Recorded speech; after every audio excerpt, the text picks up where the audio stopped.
네, 반갑습니다. 에듀피디 학원에서 생물학 오리엔테이션 강의를 맡게 된 과학 강사 김진욱입니다. 자, 이번 시간은 저희 생물학 개론 오리엔테이션을 진행을 하는 데 있어서 크게 4가지 각도에서 저희가 생명과학을 어떤 식으로 공부하고 접근할 건지에 대해서 간단하게 좀 말씀을 드리고 그 다음에 이제 내용 강의 진행하도록 하겠습니다. 자, 저쪽으로 이동해서 자, 학생들이 가장 궁금하게 생각을 하는 게 시험의 출제 경향과 난이도에 대한 문제인데, 간단하게 좀 말씀을 드리면, 저희가 이제 어떤 시험의 난이도를 이야기할 때는 크게 2가지 관점에서 설명을 합니다. 첫 번째는 개념에 대한 난이도를 이야기할 수가 있고요. 개념에 대한 난이도. 두 번째는 유형에 대한 난이도를 이야기할 수가 있습니다. 자, 문제는, 저희가 유형만 놓고 봤을 때는, 저희가 유형이 5가지가 있어요. 크게 봤을 땐, 경우에 따라서 3가지 구분을 하시는데, 첫 번째는 유형이 지식형이 있고, 자, 이렇게 가시면, 첫 번째, 지식형. 지식형이라고 하는 건 어떤 거냐면, 공직시험에선 대부분 문제가 다 지식형 문항으로 문제가 구성이 되어 있습니다. 자, 지식형은 문제를 보고 정확하게 내용을 알고 있는지, 내용을 알지 못하는지, 그걸 이제 확인하는 문제에 해당이 되는 거고요. 자, 그 다음 두 번째는 저희 자료 읽기형이 있어요. 자료 읽기형. 주어진 조건의 그 실험 문제나 실험 상황을 보고, 혹은 실험에 대한 결과를 보고, 저희가 자료를 정확하게 내려 읽을 수 있는지, 자료 읽기 유형이 있고, 세 번째는 추론형이 있습니다. 추론형. 자, 크게 봤을 땐 3가지로 볼 수가 있겠습니다. 자, 근데 유형이라고 하는 게, 저희가 유형이 시험 문제의 난이도를 결정해요. 그래서 경우에 따라서 저희가 이제 어려운 시험 같은 경우에는 추론형 강세인 시험도 있지만 저희 공직 시험에서는 대부분 문제 스타일이 지식형 강세로 출제가 되고 있다. 그래서 유형적으로 봤을 때는 난이도가 높은 시험이라고 볼 수는 없어요. 그러나 이제 문제는 뭐냐면 개념적으로 봤을 때 개념에 대한 난이도가 그럼 낮은 거냐? 절대 그렇진 않죠. 왜냐하면 저희가 생명과학의 전 범위를 대상으로 하고 있기 때문에 생명과학의 전체 범위는 내용 자체가 절대 적지가 않습니다. 자, 그래서 생명과학의 전 범위 내에서 저희가 그 개념이 출제가 되고 또 디테일한 내용들, 다시 얘기하면 저희가 세부적인 내용들까지도 선택지에서 묻고 있기 때문에 오히려 이 지식형 문제이면서 전 범위를 세부적으로 확인하는 그런 문제 유형이다 보니까 문제에 대한 난이도가 절대 낮다라고 볼 수는 없겠습니다. 자, 그래서 일단 첫 번째 가장 문제가 되는 게 뭐냐면 이 개념이라고 하는 건데 저희가 생명과학의 전 범위라고 하면 어느 정도 범위를 잡을 수가 있냐면 첫 번째 저희가 시작을 할 때는 항상 이 탐구 이야기를 합니다. 탐구 이야기를. 왜냐하면 생명과학의 탐구는 별게 아니지만은 별게 아닌 것 같지만 실질적으로 연역적인 탐구를 모르면 나머지 공부를 못해요. 그렇죠? 그래서 연역적인 탐구 과정은 당연히 알고 계시는 게 맞고요. 그 다음에 저희가 들어가는 게 크게 봤을 때는 세포학 개념이 들어가죠. 세포 개념. 여기에서도 이제 문제가 많이 나갑니다. 그죠? 세포학 개념이 나오고 그 다음에 나갈 수 있는 게 분자 생물학 개념. 그죠? 분자 생물학도 디테일하게 출제가 많이 되고 있고요. 그리고 저희가 출제될 수 있는 게 인체 생리학. 그죠? 인체 생리학은 저희 몸에 대해서, 그죠?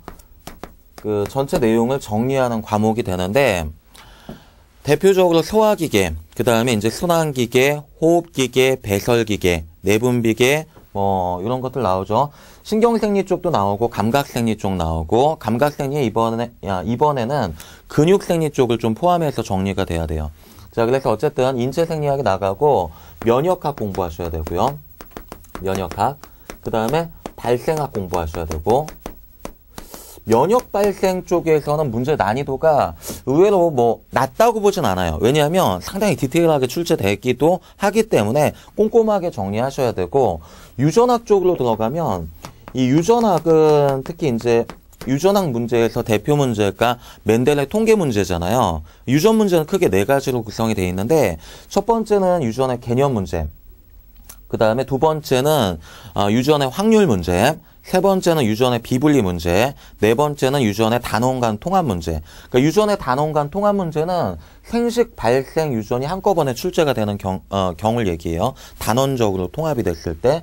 그러니까 네 개가 다 출제가 되긴 합니다. 근데 유전학에서 가장 문제가 되는 통계적인 처리, 가계도 분석 문제는 문제 자체의 난이도는 그렇게 높지가 않아요. 그러니까 멘델 유전학에서는 절대 난이도가 높게 출제가 되지 않는다. 뭐 그렇게 볼 수가 있고요.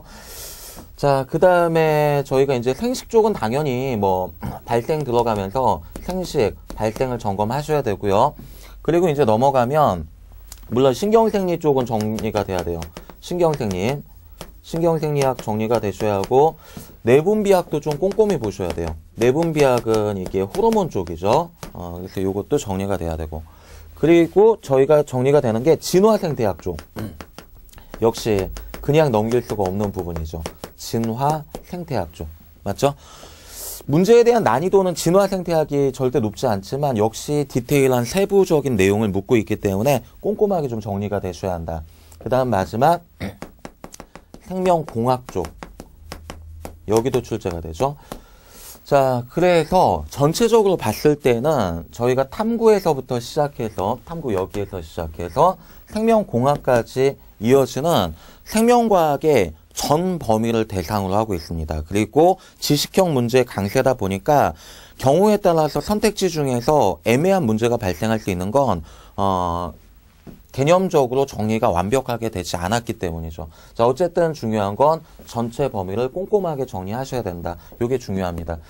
자, 그래서 이제 그 난이도에 관한 문제하고 그리고 전체 저희 범위에 대한 문제를 간단하게 설명을 좀 드렸고 그 다음에 이제 세 번째 저희가 들어갈 게 어떤 식으로 학습을 하면 올바른 학습이 될 것이냐 이런 부분에 대해서 간단하게 좀 말씀을 드리면요. 일단은 가장 중요한 게 전체 범위에 있는 내용을 공부하시되 여기에는 크게 두 가지가 있어요. 단순하게 암기만 들어갈 수 있는 부분이 있고 그 다음에 이해를 통한 암기가 들어가는 부분이 있어요. 그러니까 요걸 좀 구분해 주셔야 돼요. 왜냐하면 저희가 여기에서 내용이 한 개 빠졌는데 어떤 게 빠졌냐면 분류학 같은 경우 분류학도 저희 시험 범위예요.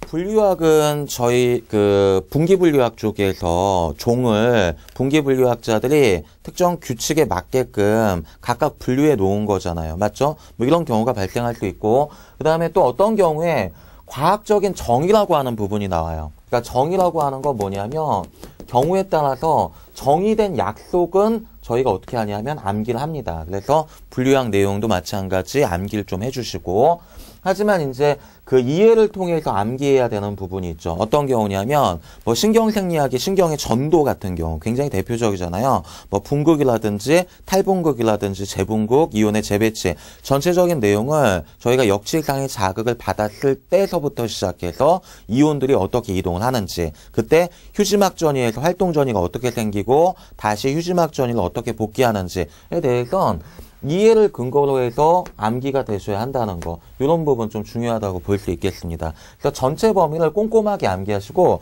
그리고 두 번째 말씀드리고 싶은 건 가장 중요한 건 기출문제예요. 원래 저희가 전체 범위에 대한 문제를 이야기하면은 개념을 이야기한 거고 개념 정리가 되고 기출문제에 대한 풀이가 진행이 돼야 하는데 이 기출문제 왜 중요하냐면 모든 시험은 출제기관의 로직과 마인드가 출제기관마다 다 다릅니다. 맞죠? 그래서 예를 들면 저희가 의학전문대학원이나 약학전문대학원 쪽 미트, 디트, 피트 그죠? 이런 것들은 대부분 추론형 문제를 대상으로 하고 있잖아요. 그죠?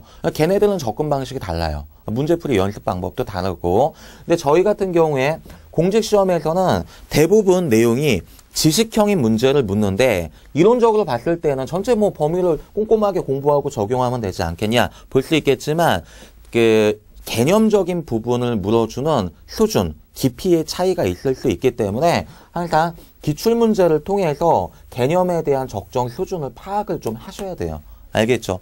자, 그래서 이 기출문제는 제가 보기에는 두 가지로 저는 준비했는데 첫 번째는 모든 기출문제를 대상으로 하겠지만 기본적으로 한 단원이 끝나고 나면 저희가 이제 간단하게 미니 테스트 정도, 요 정도로 간단하게 좀 문제를 풀 거예요. 각 단원이 끝나고 났을 때, 요런 건 이제 기출 유사 유형하고, 그 다음에 기출 유형에서 약간 벗어나는 사고력 평가 문제도 약간 있습니다. 자, 이런 걸 통해서 저희가 이제 개념 적용을 연습할 거고, 그 다음에 두 번째는 문제풀이 강의가 끝난 다음에, 다시, 죄송합니다. 문제풀이 강의가 아니고요. 개념 강의가 끝나고 난 다음에 문제풀이 강의를 하겠죠. 그러면 이 문제풀이 강의를 통해서 이 기출문제를 전체적으로 다시 한번 다 점검을 할 겁니다. 알겠죠? 자, 그래서 중요한 건 크게 두 가지인데, 전체 내용을 꼼꼼히 공부해야 되고, 그리고 기출문제를 통해서, 문제에 대한 난이도, 수준을 다시 한번 확인하겠다. 자, 이런 식으로 강의가 진행이 될 겁니다. 자, 어쨌든,